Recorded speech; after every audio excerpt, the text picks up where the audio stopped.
Hello everybody, Steffi here from The Makers. Today is the 1st of October 2021 and we're here because it's this time of the month where our subscription boxes are going to be made available to everybody all around the world, and I'm going to give you a sneak peek what's inside. Well, some of them are more extensive, some are just sneaky peeks, like in the surprise box. We tend to keep you dangling it for a little bit longer. And of course, it's the mountain gorilla baby and the Moonstone fairies. And then we have the Northern Lights for the surprise box. And they are amazing. I absolutely love them. I always love all of our boxes, and I love them every time more, every time I see them, with the new ones coming too. So you'll be in for a very special treat. Now, the baby mountain gorilla is really super cute. He has got one disadvantage, that he's needle felted from dark wool, and it's really hard to actually see him clearly on a photo, but when you do see him in real life, you will absolutely love him. He can hang on to you because he's got posable arms, so you will be able to have him clinging onto you, and once he's on you, he doesn't want to come off. And you can also make him a branch to hold on to. All of that is part of the box that you will be getting this month. The Moonstone fairies are equally charming. I actually show them a little bit closer to you. I actually quite it's almost like the season of the year has made them look slightly ghostly, but they have a little opalite bead that is sewn onto their hands so that it looks like they're playing with a ball, and then they've got a beautiful little sparkly opalite rhinestone that you can glue onto their little chests. And they're twins, so they're sisters. They play together, but they have a slight difference in them, that you're using the opposite wools to make the wings and the skirt, and they have a slightly different hairstyle. So I will show you some of the details and the techniques on those as we go along. So let's start with the surprise box. Let's start with the surprise box for a change. So the surprise box is our Northern Lights box. It's so hard for me to do the surprise box because I'm not allowed to show you what's inside, even though I really want to. Trust me, if it was just for me, you could see it all. I also just want, before I go there, I want to say hello to some of the people who are watching today. So we have got Diane. Alicia is there as our support. So she will post links and answer any questions if you've got anything that you want to pop into the comments. We do show this obviously today on YouTube, but we will restream it at 7 p.m. on Sunday. And the Sunday restreaming is unmanned, so you can just sit back and watch it, but there won't be anybody from the Makers there to comment on any of your comments. But you can chat to each other. That's perfectly fine. So Diana is there as well. So we've got Diana and Diane. We've got Bridget there, and Pauline. Serena is there, Ashley, Alex. Hi Alex, I hope you're better. I have no idea what actually happened, but I heard you weren't very well, so I hope you're all better again. Fingers crossed. Marion is there. Vandermeer, Catherine, Melanie, Jane, good morning all, Karen, and Lorna. If I've forgotten anybody, please accept my apology. I try to remember every name that I've mentioned. Right, let's get to the surprise box. Okay, I'm not going to the overhead camera because I made that mistake before.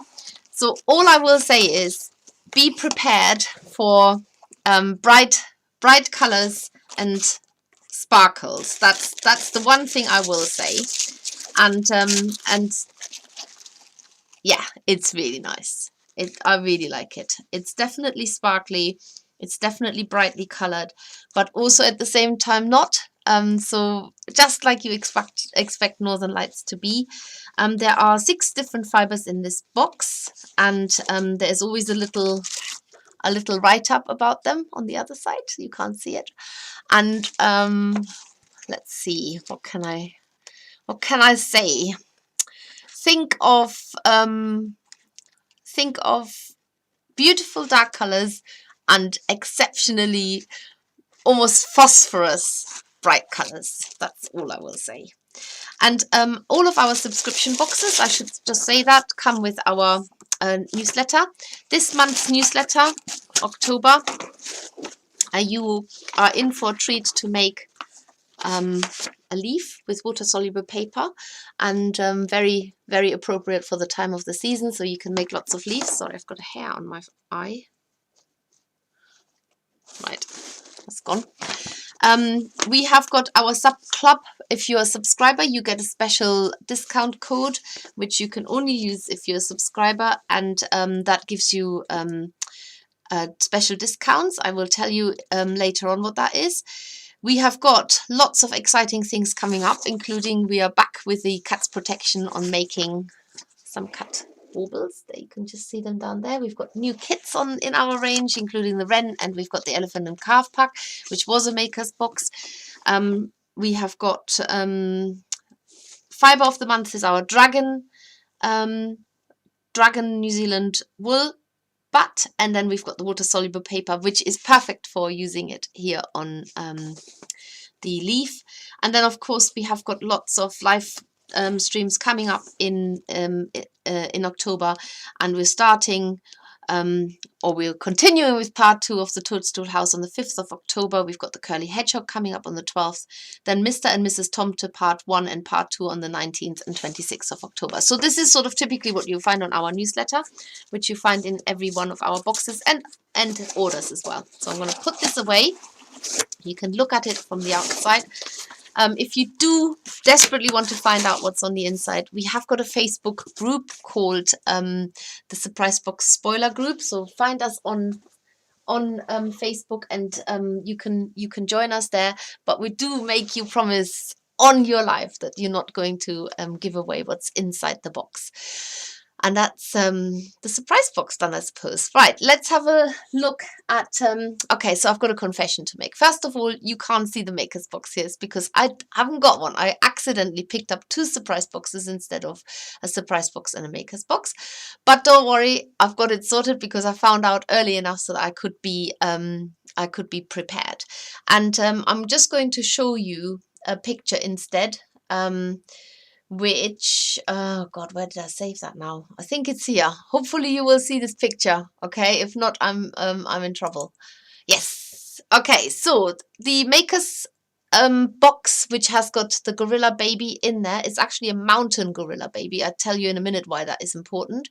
You get in there a piece of our structural core felt, because that helps you to make 2 tree branches. You also get 3 different types of very dark wool. One is our mole brown black, one is the dyed black, both New Zealand merino, and then you get the natural stone sheep lamb, natural black. You also get the merino, the caracal merino, which is the beige wool. You get the olive green, which is the green wool. You get some rust fox brown, and you also get some mountain sheep. Now the beige and the green is for the tree or for the branch, and then all the others are for making the gorilla.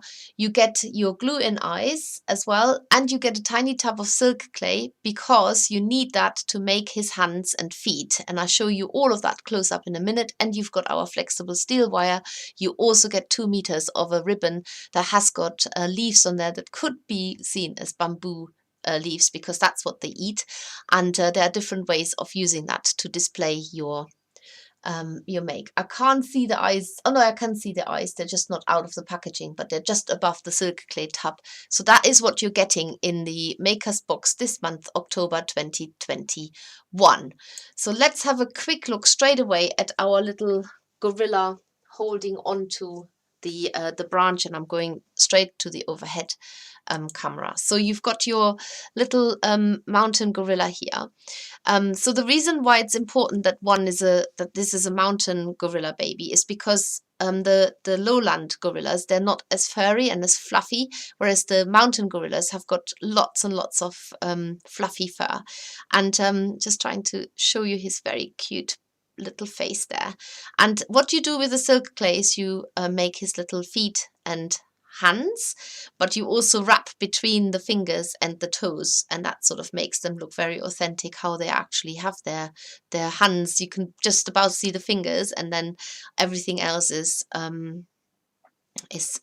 covered.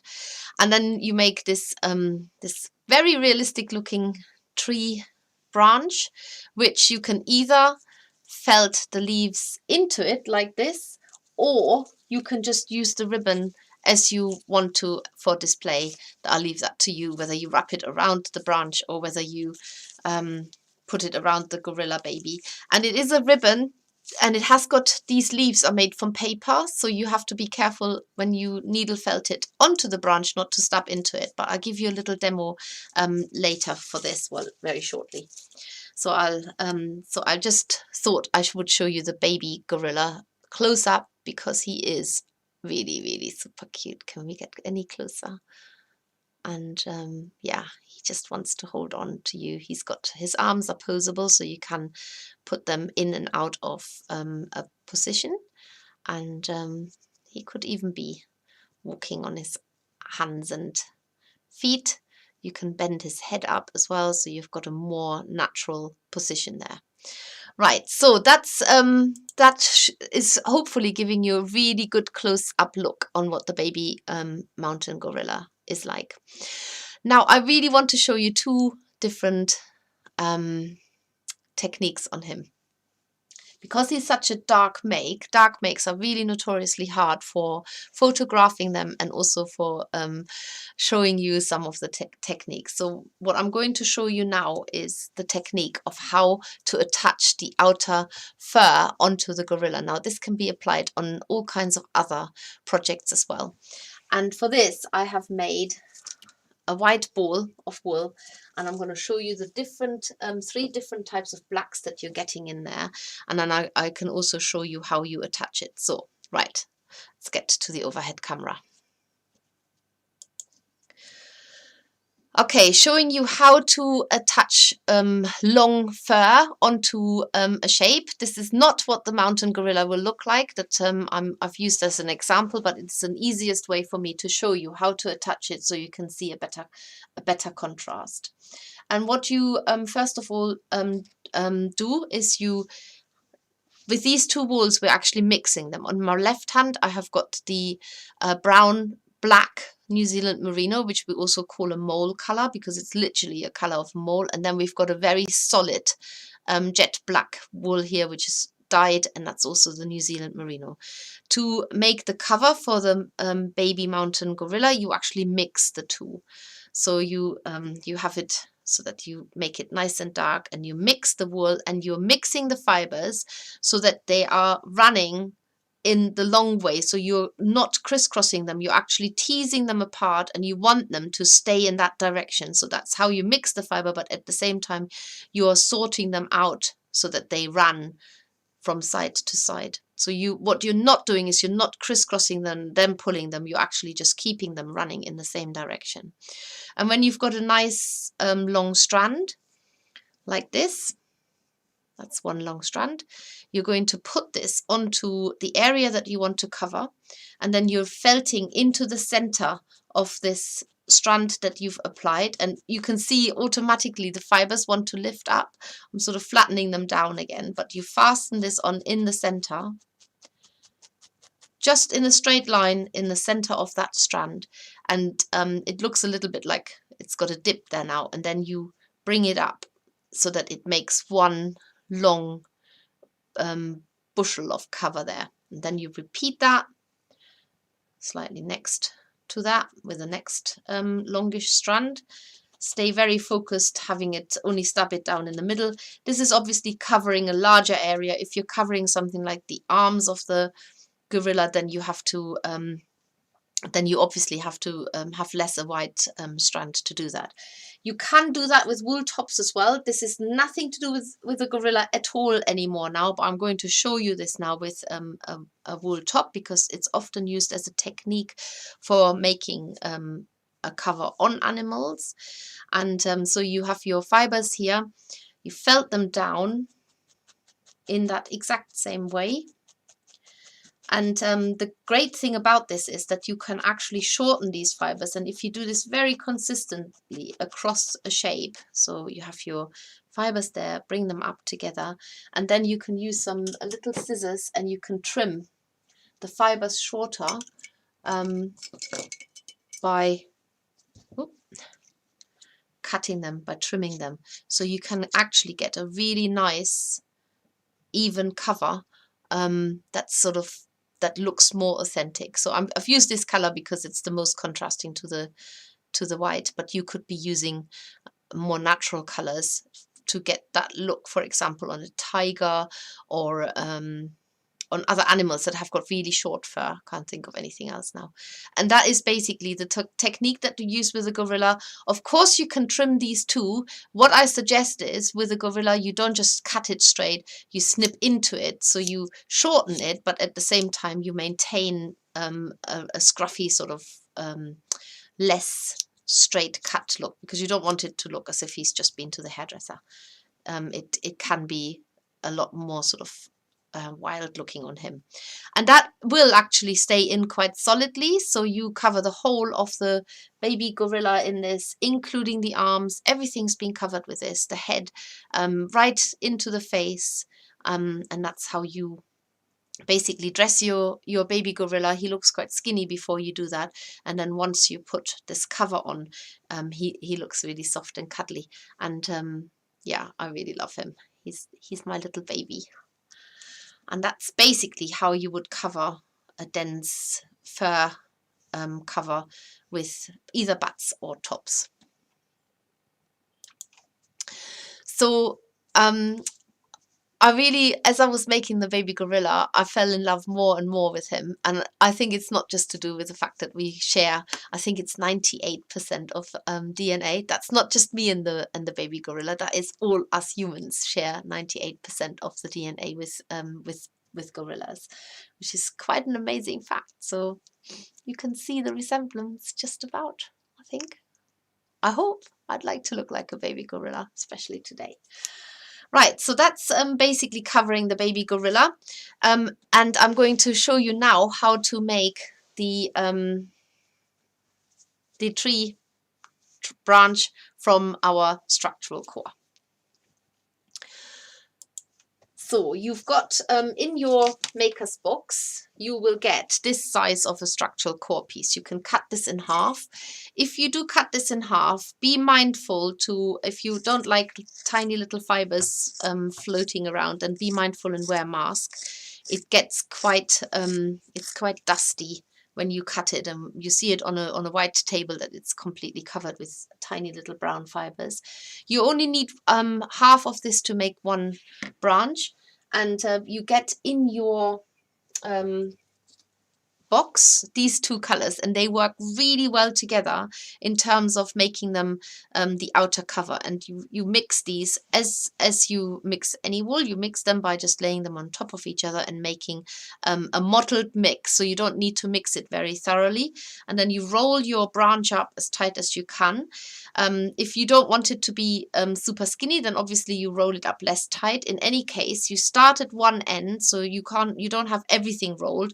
I think you could probably stab into it and felt it loosely together without, let's just see if that works. I'm going to use my 3-needle felting tool to see if just stabbing into it will make it work. That's not how I've made it, but it's just popped into my head that this might be a way of doing it, just to have it fastened together.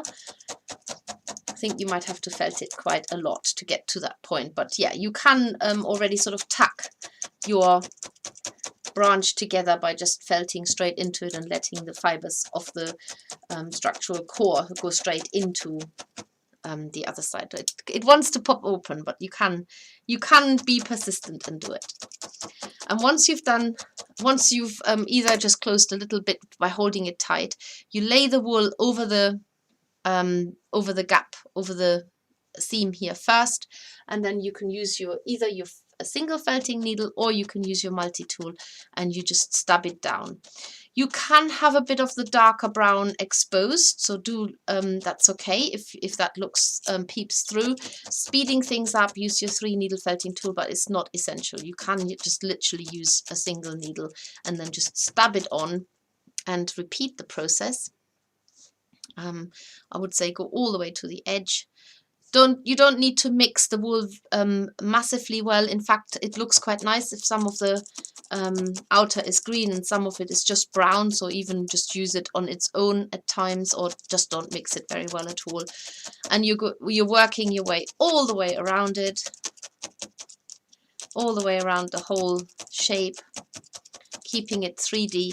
And as you're adding the wool onto the seam here, that is how the shape stays closed, obviously. So do make sure that that part you're stabbing down really well, and that way you can make some pretty realistic looking branches. Actually, you can make it much bigger if you want to, so use the whole sheet and make a larger trunk maybe, or just stick with smaller branches. And I think it looks really awesome having these all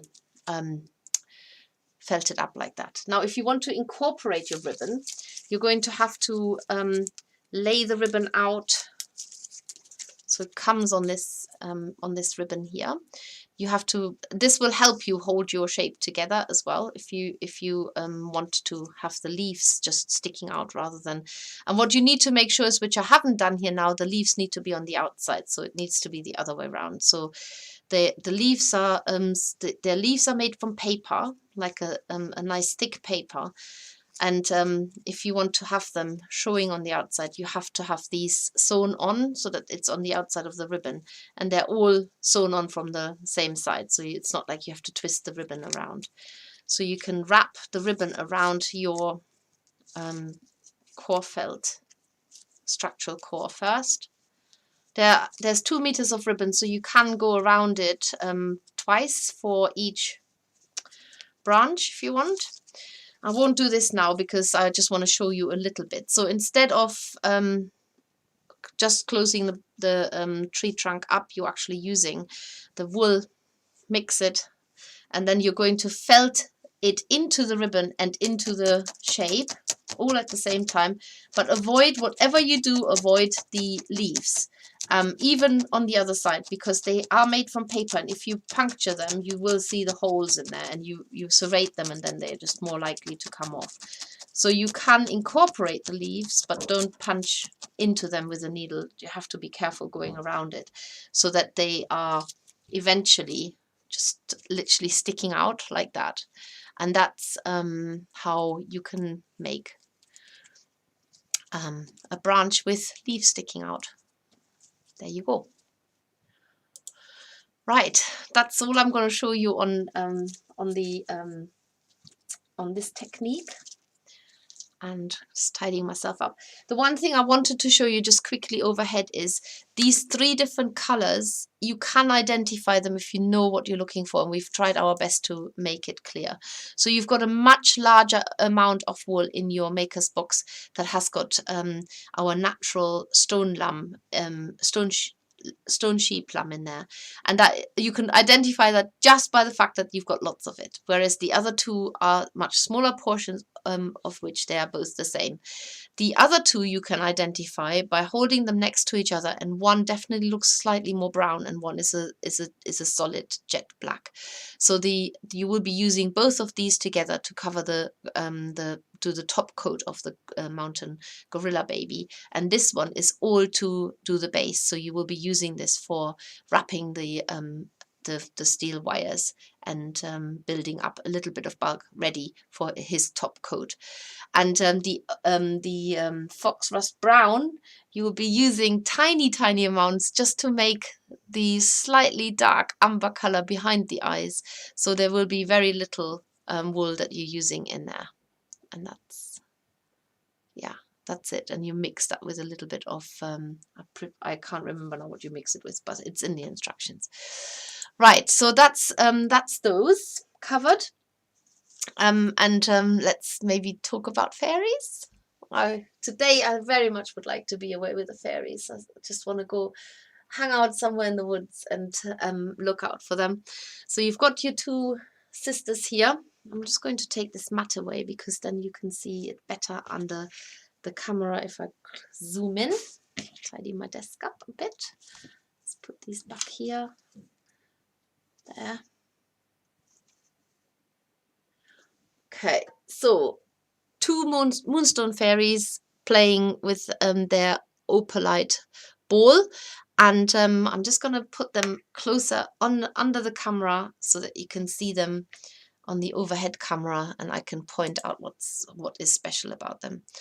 So what is different, first of all, is that one of them has got bunches, so they have this mini loopy lock, which is our lilac mini loopy lock. She's got the bunches here by the side of the head, and this one she's got a high ponytail. So these are the difference in their hairstyle. The other difference is that one of them has got the seashell shimmer dress, and the other one has got the wings in that seashell shimmer, and one of them has got our pastel rainbow wool top dress, and she's got the pastel rainbow wool top wings. So they look almost identical, but they're not quite identical. But they certainly look like they're having a lot of fun out in the autumn winds. And like I say, when you see them against the sort of harsher colors of the time of the year, they almost look a little bit ghost-like. So they're actually really quite elusive, just how you imagine things to be right now at this time of the year. The Moonstone or opal is the birthstone of October, hence the theme of the fairies in October this year. So I'm going to show you the technique of how to do the hair, because it's slightly a different technique from what you've done before. I'm just going to hang them up again so they can have a little play again. And I will show you also what you do get in the box, because this box I have got here and I can unpack it and talk about it properly. Let's hang this up there. Right, so fairy box. Let's have a look what's inside. Tidy my station away a little bit. Right, let's have a look what you can get inside. So it's in a small box this month again. Last month it was in a large box because there was so much wool in it, but this month you can actually make two of them, and they are in a large letterbox. So if you're often not home to receive a parcel from us, then this might be the perfect subscription box, as it does fit through a letterbox, or through most letterboxes actually. Okay, so freshly opening as you would be opening it. You always get a little newsletter for all of your boxes, and I can also tell you now what is in the sub club. In October you save 20% on selected packs of past maker box projects: Enchanted Forest wool mix, Woodland wool mix, Cappuccino wool mix, Mocha and Spice wool mixes, Structural core felt, which is what we're using for the gorillas branches, Poppy flower kit, plus the fiber and product of the month, which, just to remind you, is the dragon mix and the water soluble paper. It also tells you what's coming up next, which is our Christmas tree fairy, and it's a real shame I haven't got the Maker's Box gorilla here with me, because you could have seen a photo of the snowy owl, which is stunning. And yeah, just I'm sure that we will share a photo with it soon. But if you like the barn owl in January, we'll absolutely love the snowy owl as well in November. But talking about the fairies, coming up is the Christmas tree fairy, which is a dainty little fairy, and she's got some lovely accessories. December is the fireworks fairy, and in January we're going to do the ivy fairy. As always with our subscription boxes, you get it written in on the newsletter as well. You can manage your own subscription boxes. You're not tied into a contract. You can log into your account. You can update your address update your card details, skip a payment, so you don't have to have every single box. You can skip boxes, and you can also cancel your subscription. Now the fairy box is slightly different in that you can also buy it as a one-off box without subscribing to it, but if you do subscribe, you can save 20% on each fairy box. So that's entirely up to you if you subscribe and just skip the boxes you don't want, or if you just buy the boxes that you want at a time and pay a little bit more. Get your instructions in there. Tells you always what you get to make the fairies, and then it's just a question of following step by step. And let's have a look what's inside here. So you get, in our fairy boxes now, you get your eco wool mat, which because there's a little bit more felting than there used to be on the fairy boxes, and you also get a single fine felting needle for that work. There's still relatively little felting, but it is helpful to have these extra tools. You also get in there, I'm going to open this now so you can see it, a little bit of extra wool to make the ice.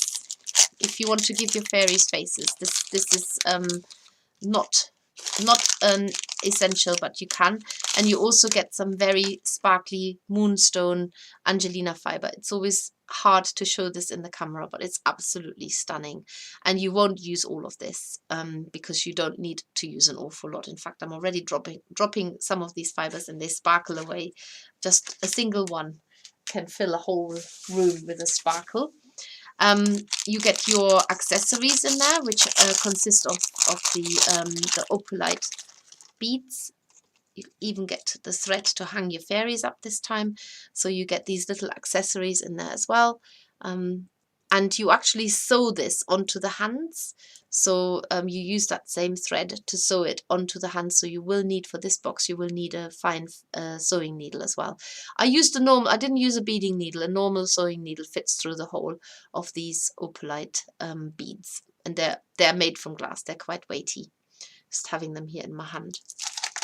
You also get the flesh pink to make the head and the legs and arms. And obviously when you make your fairy, split everything in half, and then you know you've got the right proportions and the right portions even for both your fairies. And then you get the seashell shimmer for one of her dresses and one of the wings, and you get your pastel rainbow, and you can pick the colors you want. So because Moonstone, there are different types of Moonstone, but this one is almost like a rainbow Moonstone. So you could just pick your yellows and pinks, or you can pick your blues and purples. There is enough wool there for you to choose which one has got the predominant colors. And then you get for the hair the mini loopy locks, which is the lilac curls. And of course you get your wire in there as well, which is bent around the bend there.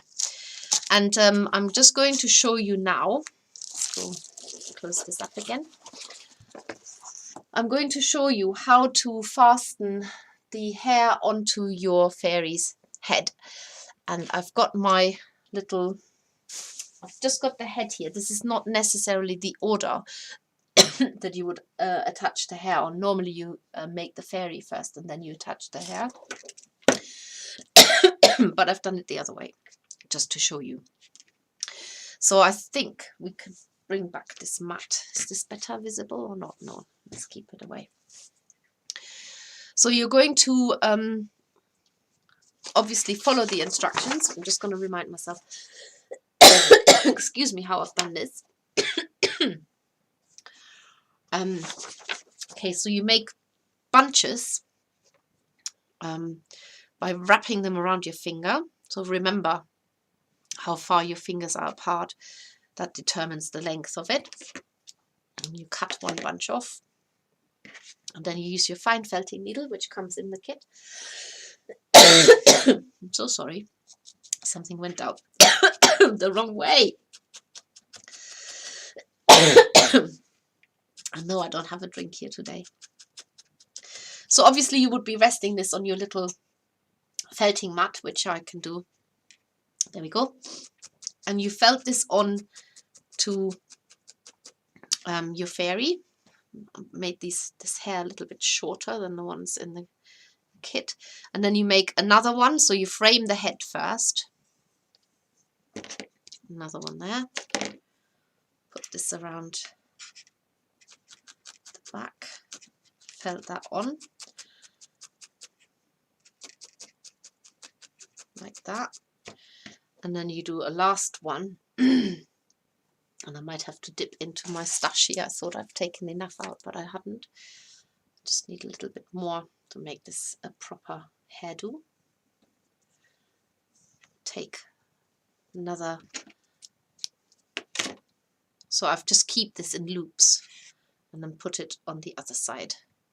So now I should have, so you do 3 of those loopy strands or looped up strands, whatever you want to call them, and felt them on so that you've got the fairy's face framed now. Now, because what you want to do is you want to, so you can cut the loops open. Let's do that first. Let's cut these open as they're on the head. You might miss 1 or 2, but you'll find out. There's another one. What you want to do is you want to put this into a high ponytail, but if you just take the wool now and put it in a high ponytail, it looks like she's got a bald head underneath.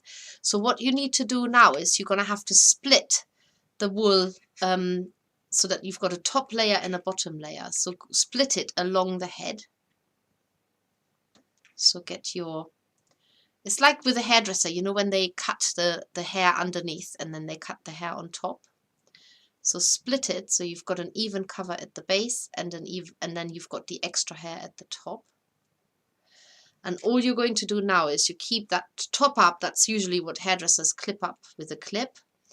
And you're going to felt the base layer into the head properly so that you're covering the underneath of the hair with a wool, a dense wool cover. Make sure you've got that nicely covered.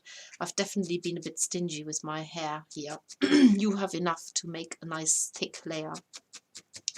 And you felt that on because now, if you are now wanting to put the hair up into a bunch, all of it even, you have got you've got the hair felted on underneath. So now you can make it into a bunch here, even a high ponytail.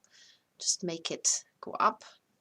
As long as the fibers are felted on, you can make it into a high ponytail like this, or even into little bunches coming out the side. So you split it on the side. It looks a bit weird because I haven't got a complete fairy attached to my make here yet. But when you do it, you will have a body and the arms there. I've just got the head and haven't added anything else onto it yet. But the main thing is that you could even, if you're in a situation like mine where you haven't got enough wool on the head itself, you could even just felt this down, all of it, and then put another layer on the top to get that top layer that allows you to put it into bunches or into a high ponytail or low ponytail. So you would just basically do another lot on there. I should have used more to start with, but I thought I grabbed enough from my own stash, but I hadn't. So I'm going to do another one on top from what I've been doing. You will have plenty of wool in your fairy box to do two fairies. So I'm just felting this on again over the top now, which is exactly what you want to get to. You want to have a layer underneath that's felted onto the head all the way down to the neck, and a layer at the top which is just felted on at the top. So this is basically what you want to get to. And then when you split it and you want to make a high bunch, you know that you're not going to have a bald part underneath your fairy. And then you just tie it with a little piece of thread first, and then you can felt a little bit of that wool that you've used for, like just a tiny amount of the wool that you've used for the wings or the skirt. You can use that to tie a little ribbon around it. You could even felt it on, and then you've got your high bunches, as you can see here with the fairy there, and her head is covered all around, so she hasn't got any bald patches. It's quite fiddly work with especially with anything to do with the fairies. It is always quite a fiddly job, but you can see it's done here as well. So she's got her hair high in a knot, but the hair underneath is felted on properly, and that's the technique of how you would give them a high ponytail or high bunches by the side of the head. Right, and that's all I'm going to show you today to do with the subscription boxes. I have to remember that there's definitely lots of hair missing in there now, but a really lovely box. If you know somebody who's got a birthday in October, it's me too, then you can treat them to a box. Don't buy me a box though. And if you love Moonstones anyway, then this is the box for you. If you are keen to learn a new technique with our makers boxes, which we try as much as we can to always give you a new and something new that you can try out and learn. Let's have him sitting up nicely again with the other branch showing too. Then these are the boxes for you, subscription boxes. We always try and teach you something new. And I'm just going to check in with everybody here. Oh my goodness, so many links that Alicia is posting here. Remember, you can watch this again if you know somebody who would be interested in it and wants to watch it. You can watch this without our commentary on Sunday at 7 p.m. over on our Facebook page, which is The Makers. And if you can't find us, then just type in squiggly bit themakers.co.uk. With a squiggly bit, I mean the @ sign, of course. And if you've got any questions, then feel free to ask them, message us, join our Everyone a Maker group. We have a competition for every subscription box each month, where we ask you to share your finished make, and then you enter into a draw, and there will be some nice prizes announced very shortly. We always have the previous month's box overrunning a little bit, because not everybody gets their box right at the beginning of the month, and so that gives them chance to catch up on their box, and they have a chance to win something too. And other than that, I think that's all from me today. It's a short one. It's because I haven't got the makers box here to open it up properly, which is very annoying, but hey ho, let's get over it and enjoy the rest of the day, everybody, and share with us your makers box and your fairy box and your surprise box makes. Remember, the surprise box, there are no instructions in there. It's all down to your own creativity and invention and imagination. So we're always very excited to see what you make from it, and you could maybe incorporate it into something else, so it doesn't always have to be a complete project. But that's all from us today. Tune in next week for part 2 of the Toadstool House on Tuesday the 5th of October, and we'll finish off our Toadstool houses then, which is going to be fun. Remember, all of our live streams stay on our YouTube channel, so make sure you subscribe to our YouTube channel, then you get notifications of new live streams or new video tutorials coming up. And just in case you were interested, the acorns are on there now. It's this very short 15-minute tutorial, but it is on our YouTube channel. And if you don't know what I'm talking about, I'm just going to grab one to show you. Our acorns, which people loved, and there's a whole string of them, and they look like they're singing. So this tutorial is on our YouTube channel now, so you can watch it anytime. It's not a live stream, it's just a short tutorial, so you know how to make it. And that's all from me. So bye everybody, and thank you for watching, and I will see you soon.